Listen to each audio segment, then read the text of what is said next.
going down. Does anyone in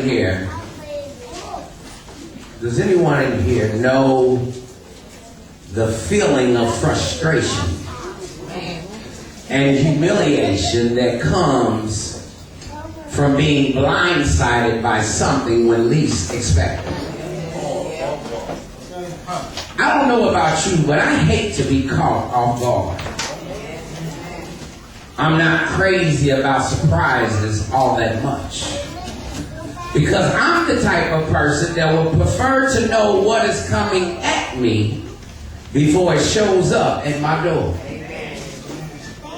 I remember one time when I was a teenager and I was at the rink, USA East, on New Year's Eve, and the place was packed with every thug, baller, and banger was in the rink that night. And I remember that night I was in the middle of the floor where the lights were out and a bunch of people were dancing and hanging out. And so while I'm standing there talking to a friend of mine, all of a sudden I was blindsided by someone. And I surely didn't see where the punch came from. And by the time I could shake it off, someone else had caught me from another direction. So I had to cut out the crowd before I caught another blow. So when I got off the floor, I looked back at the crowd, and I didn't have a clue as to who it was that had declared war on me and had unleashed such blows of fury. But anyway, being the fighter that I am, the thug that I was, the thriller of Manila, I decided to go back out on the floor, hoping that whoever it was that attacked me would show themselves so that I could at least know who my enemy was. And I could fight them head on. But when I went back out on the floor, somebody snuck up from behind me and I got blindsided again. And Deacon Dave, I was so frustrated and humiliated because I had no idea of who my enemy was.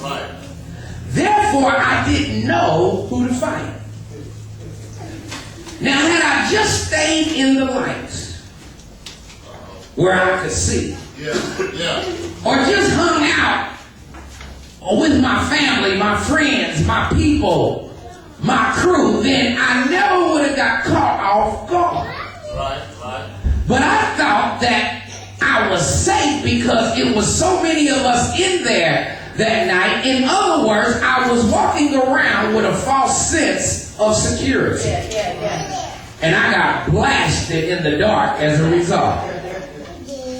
And this is exactly what will happen to a lot of people during the end times, in the last days. While folk are walking around in the dark with their guards down and with a false sense of security, all hell, according to Reverend Sisley and what he preached last week, is going to break loose.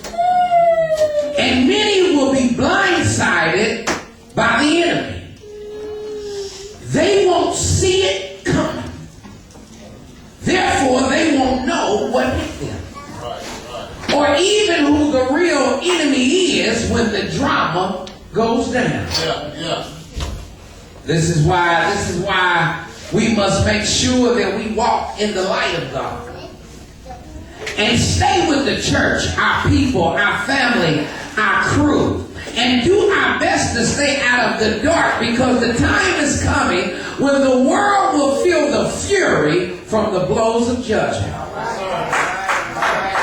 According to our text here in chapter 6 of Revelation, where the Apostle John records the things that Christ has allowed him to witness and record and to make known to the church, we find that Jesus, the Lamb of God, stands in the midst of God's throne as he begins to break open the seals of judgment.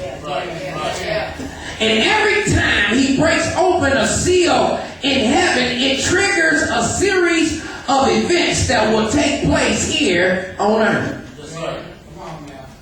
And we saw last week in verses 1 and 2 that with the opening of the first of the four seals, one of the four living creatures before the throne calls for the rider and the horse to come. The first horse is white, and his rider is given a bow and a crown, and he begins his ride of conquest. Now, we already established, Brother Jesse, the fact that at first glance one could easily confuse this rider with the Christ, because of the white horse and the crown, which is a symbol of authority and of leadership and of power, and not to mention that he is going forth to conquer nations. So at first glance, one can easily be confused about the identity of this first rider. But I'm here to tell you that this is not Jesus the Christ. But it is the Antichrist. The same one that the Apostle Paul calls the man of sin. And the son of perdition.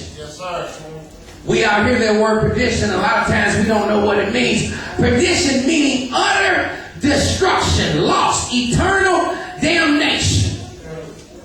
And that is not a label that any of us want to be marked with. Yes, sir. Yes, sir. Want to be marked as, want to be marked by as the sons and daughters of perdition, of destruction, loss, and eternal judgment. It gives a whole new meaning to the term marked for death. All right. But how many of you know, that this will be the fate of all those who reject Jesus and take God for a joke?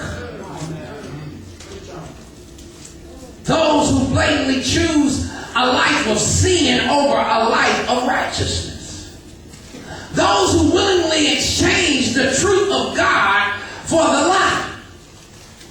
But anyway, the Antichrist is given a bow but no arrows with it, which tells us that he is not going to conquer nations by war and bloodshed at first, but through lies and deception. Daniel says way in the Old Testament that he will appear as a peacemaker. But he's really a peacemaker. Yes, sir. Yes, sir. Daniel states that there is a prince that shall come who will make a covenant with Israel to protect her from her enemies, and from there on he subdues the nations perpetrating a fraud. Yes, sir. Yes, sir. I told you already in Bible study and in the weeks past, when he comes, the world is going to love him. And for all we know, he's already here, rising in power. Especially when you take note of the things that are going on in our world today. And what scares me is that so many in the church are asleep and do not have a clue as to what is going on. I asked them Wednesday night at Bible study, how many of us in here can name 3 people that sit on the UN? How many of us can name 3 people that sits on the European Union? And I'm not knocking anybody that we didn't know. We came up with Obama. But the point of bringing that up is, if you don't know who your leaders are, there's no way you're going to be able to point out the Antichrist who will be a world leader. And I'm not knocking anyone from it about being ignorant about it, because I understand that we turned our ears off a long time ago. We felt like it's history, but it's not our history. It's people, but it's not our people. So when we were in school, a lot of us, especially young black men, turned our ears off to what the teachers were trying to teach us. But as a result, today, as grown-ups, we're ignorant of politics. We're ignorant of who our leaders are. We're